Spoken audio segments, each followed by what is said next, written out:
ಸ್ನೇಹಿತರೆ, ನಿಯತ್ತಾಗಿರುವಂಥ ವ್ಯಕ್ತಿಗಳ 4 ಲಕ್ಷಣಗಳು ಏನು ಗೊತ್ತಾ? ಮೊದಲನೇ ಪಾಯಿಂಟ್ ಬಂದು, ಇವ್ರಿಗೆ ಕೋಪ ಬಹಳ ಬೇಗ ಬರುತ್ತೆ.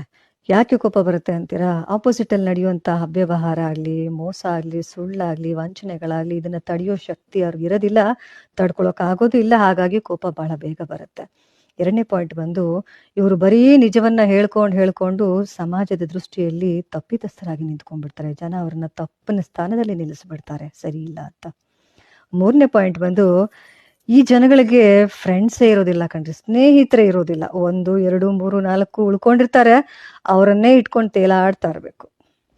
4ನೇ ಪಾಯಿಂಟ್ ಬಂದು, ಈ ನಿಯತ್ತು ಜಾಸ್ತಿ ಇರೋಂಥ ಜನಗಳು ಡಂಬಾಚಾರದ ಜೀವನ ಮಾಡೋದಿಲ್ಲ, ತೋರಿಕೆಯ ಜೀವನವನ್ನು ಯಾವತ್ತೂ ಮಾಡೋಕ್ಕೆ ಇಷ್ಟಪಡಲ್ಲ. ಅವ್ರ ಹತ್ರ ಏನಿದೆಯೋ ಅಟ್ ಪ್ರೆಸೆಂಟು ಅದರಲ್ಲೇ ಸುಖವಾಗಿ ಬಿಂದಾಸಾಗಿ ಬದುಕಿ ತೋರಿಸ್ತಾರೆ ಹೊರತು ಡಂಬಾಚಾರದ ಜೀವನ ಮಾಡೋದಿಲ್ಲ. ಏನಂತೀರಾ? Thank you.